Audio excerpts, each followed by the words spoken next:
perkenalkan, untuk yang hari ini kita belajar sistem pernapasan. Seperti yang dilihat di layar ini kan, gitu. Kita nanti akan menganalisa bagaimana manusia itu bernapas. Oke, saya tanya dulu, kalau manusia tidak bernapas, apa yang akan terjadi? Nah, tahu bisa meninggal. Kalau pagi hari misalnya, kemudian posisinya itu banyak embun, kemudian kita pileknya sampai apa ya namanya begitu parah gitu. Apa yang dirasakan dalam pernapasan ini? Alifa. Pilekkan pagi hari hidung kamu, nah gitu. Apa yang akan terjadi dengan pernapasan? Iya, bisa susah bernapas. Itu ya. Oke. Apakah ada organ lain selain hidung untuk bernapas itu? Ada nggak? Ada? Oke. Berarti saya memahami Anda sudah belajar di rumah sepertinya, sehingga beberapa pertanyaan saya sebagai pengantar sudah dijawab. Oke ya. Jadi hari ini kita akan belajar sistem pernapasan manusia ya. Kemudian tujuannya dari ini adalah kita nanti akan menganalisa sistem pernapasan manusia. Hanya ini kita menganalisanya menggunakan elemen berpikir komputasional. Seperti kemarin itu ya, berpikir komputasional. Oke, mari kita mulai dengan apa itu sebenarnya bernapas. Saya tahu apa itu bernapas apa? Bernapas apa? Apakah lari-lari? Apakah lompat-lompat? Apakah angkat tangan kemudian diturunkan? Apa itu bernapas? Saya tahu mungkin saya baca di rumah. Apa itu bernapas? Apa enggak? Menghirup oksigen. Oksigen. Ya, ada yang lainnya. Bernapas itu menghirup oksigen. Apakah ada pertanyaan jawaban yang lain? Lagi-lagi, orang nanti bernapas itu tadi belum belajar. Bernapas maksudnya apa bernapas itu? Apa maksudnya bernapas? Bernapas adalah belum tahu. Oh ya, belum tahu ya nggak apa-apa. Mungkin belum belajar di rumah. Ya. Bernapas adalah proses pengambilan udara, khususnya oksigen. Yang pertama ya, pengambilan oksigen. Kemudian setelah diambil akan ada pertukaran gas, kemudian gasnya dikeluarkan. Sekarang silakan berdiri, semua berdiri. Berdiri. Oke, berdiri ya. Saya ingin Anda mengambil nafas, ditahan, kemudian dihembuskan. Coba. 1, 2, 3, ambil nafas. Tahan, hembuskan. Sekali lagi, ambil nafas, tahan, hembuskan. Sudah cukup. Silakan duduk kembali. Itu namanya proses pernapasan. Gampang toh? Nah, kemudian kalau kita bicara sistem, berarti pernapasannya itu akan melewati berbagai organ pernapasan. Tidak hanya hidung saja kan? Jadi untuk bernapas tidak hanya hidung. Orang pun bisa bernapas menggunakan mulut, ya kan? Tetapi yang paling baik menggunakan hidung, karena Tuhan sudah memberikan beberapa organ lain gitu. Selain hidung itu punya bulu rambut misalnya untuk menyaring udara kotor dan sebagainya, nanti akan ditambahkan berbagai organ yang lain. Itu ya. Oke. Untuk lebih detailnya nanti kita bisa memberikan jawaban atas pertanyaan dasar hari ini ya. Bagaimana manusia bernapas? Anda bisa lihat video pembelajarannya. Oke ya. Silakan diperhatikan videonya ya.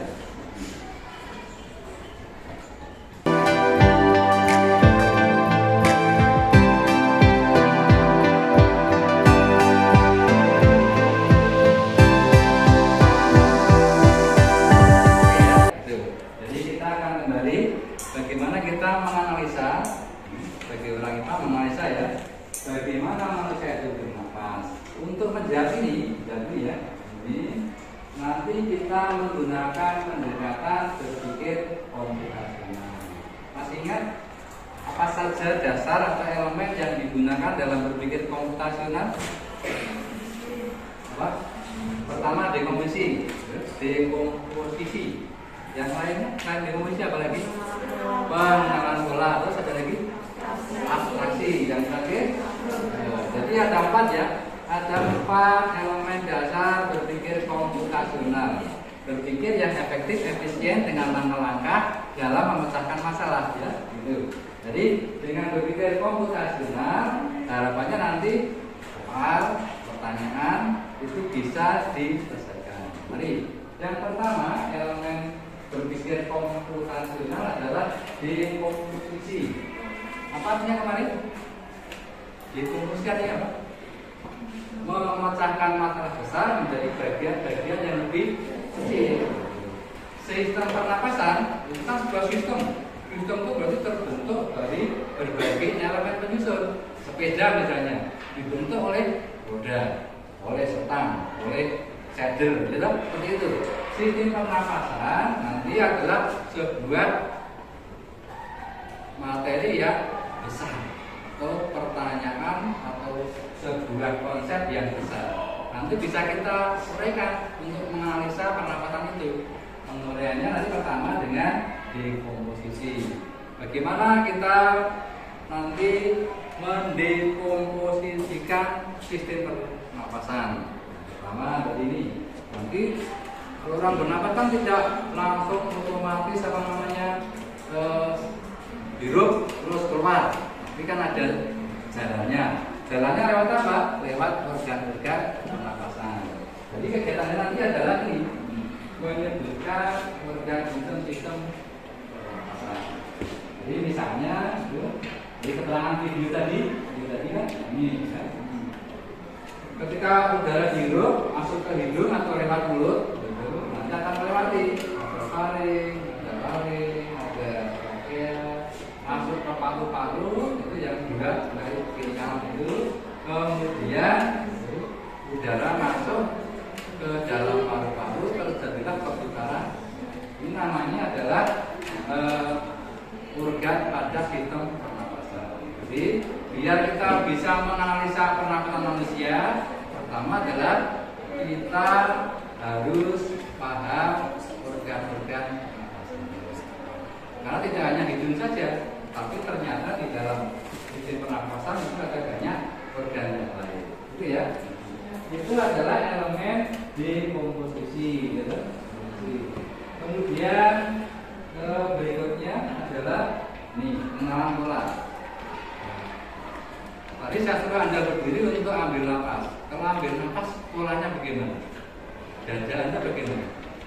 Terangkat, turun, mengangkat. Jadi dikenali. Ketika saya ambil nafas itu tulang perut saya terangkat. Kalau mengembuskan bagaimana? Nah itu tulang perut saya nanti akan normal kembali, ya, terangkat normal. Nah begitu berulang-ulang. Nah itu bentuk yang namanya pola. Jadi kita kenali. Ketika ambil nafas namanya inspirasi dan inspirasi atau inhalasi sama ya. Gitu. Dan ketika kita membuang nafas itu namanya ekspirasi. Itu bagaimana polanya? Kita amati pada pergerakan tulang rusuk kita. Juga ini ada namanya otot diafragma. Otot yang berada di antara dada dengan bagaimana pergerakannya. Tadi di kiri sudah diberikan gambarannya, kan? Nanti kita perdalam lagi ya. Oke. Jadi menemukan pola saat manusia bernapas itu nanti ya yang akan kita coba analisa. Kemudian yang ketiga, abstraksi. Abstraksi itu karena kita berbicara tentang sistem pernapasan, maka fokus kita nanti adalah pada sistem pernapasan itu. Tidak usah nanti mikir darah, tangan, kemudian mulut dan sebagainya. Ya. Makanya nanti dalam elemen ini Anda punya tugas untuk memfokuskan sistem pernapasan dengan nanti membuat diagram. Diagram itu pernapasan ya. Dan yang terakhir adalah algoritma. Artinya apa? Menyusun langkah-langkah saat kita bernafas. Satu misalnya, ambil nafas, udara masuk lewat hidung, melewati membuat langkah-langkah dalam kita bernafas. Oke, ada pertanyaan dulu sampai sini. Nanti kita akan menjawab, menganalisa bagaimana manusia bernafas menggunakan pendekatan berpikir komputasional. Langkahnya seperti itu. Ada pertanyaan yang mungkin masih belum bisa menjawab? Ada pertanyaan kah? Tidak. Oh, berarti ya Anda mulai bekerja menganalisa pernapasan manusia, temannya bisa bernafas diamati, kemudian nanti yang pertama pastinya saya paham ya, menyebutkan organ pernapasan masih bisa. Yang kedua polanya itu diamati ketika dia ambil nafas dan sebagainya. Kemudian yang ketiga buat diagram. Pertama duduk, berarti ya. Oke, kalau nggak ada pertanyaan saya bagi lembar kerjanya. Ada pertanyaan dulu, saya bisa mengerjakan ini.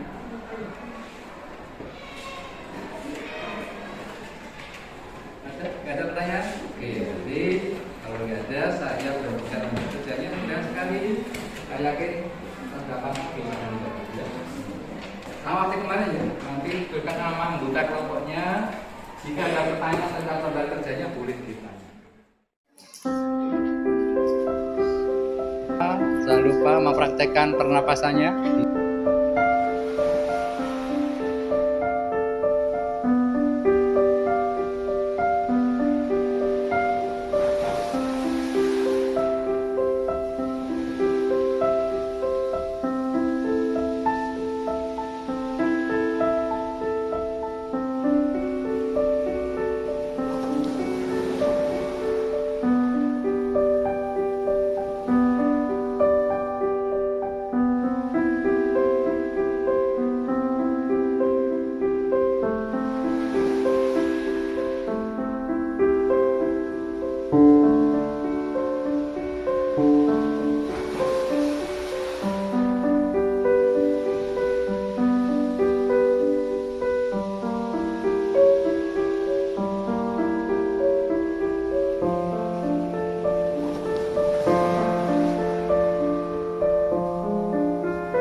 melakukan presentasi hasil diskusinya.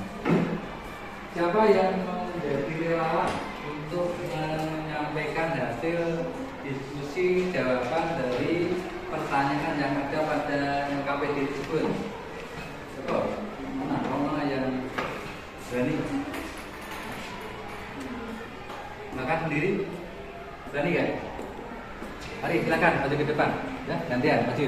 Silakan maju untuk menyampaikan jawaban dari hasil diskusi ya KPD-nya. Mari silakan, cepat saja sedikit. Kalau waktunya sudah hampir habis, semuanya 4.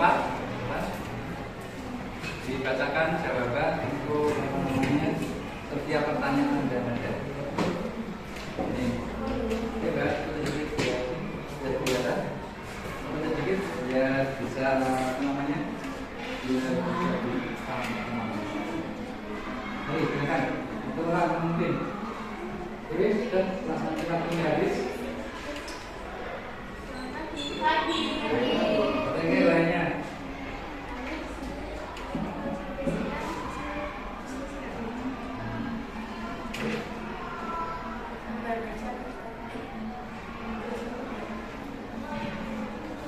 Aktivitas 1. Aktivitas 1. Kita memecah masalah. Seterusnya masyarakat yang terlibat dalam sistem pernapasan manusia menggerakkan maksudnya. 1. Maksudnya sebagai informasi data. 2. Hari. Maksudnya sebagai jalur keseimbangan antara sistem pernapasan dan sistem pencernaan. 3. Tanda. Fungsi media. 4. Tentang udara yang udara yang berubah. 4.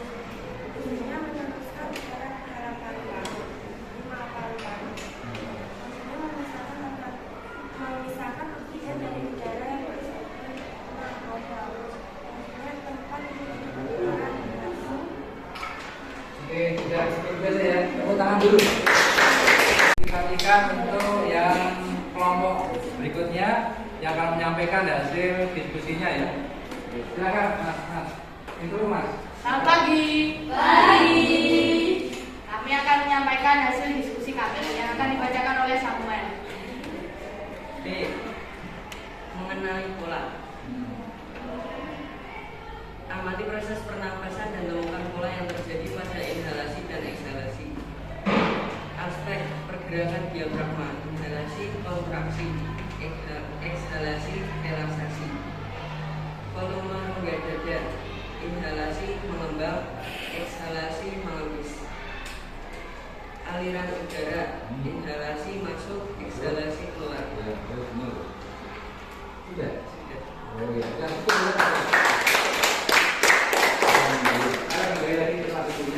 Ya, kemudian sekarang yang bagian kedua terakhir ke kesimpulan saja. Kesimpulan ya, kita akan kesimpulan bersama-sama. Kesimpulannya kita ambil bersama-sama saja ya. Kesimpulannya menjawab pertanyaan yang ada di lembar kerja. 1. Apakah peran berpikir komputasional dalam menganalisa proses pernapasan manusia? Apakah peran berpikir komputasional dalam menganalisa proses pernapasan manusia? Bagaimana jawabannya Anda? Perannya berpikir komputasional berperan tidak? Berperan di dalam kita menganalisa sistem pernapasan pada manusia. Yang kedua kesimpulannya menjawab pertanyaannya ya, apakah yang terjadi jika salah satu organ pernapasan terganggu? Jawabannya, apakah yang terjadi jika salah satu organ pernapasan terganggu? Maka nanti jika salah satu organ pernapasan terganggu, maka fungsi pernapasan secara keseluruhan juga akan itu ya. Jadi untuk materi sistem pernapasan pada manusia saya kira cukup. Apakah ada pertanyaan? Kita bisa menganalisa proses bernapas dengan pendekatan berpikir komputasional. Ada pertanyaan dari kegiatan hari ini? Kalau tidak ada berarti kita tinggal asesmennya, penilaiannya. Oke ya, penilaiannya. Kemudian besok kita akan lanjutkan pembelajaran.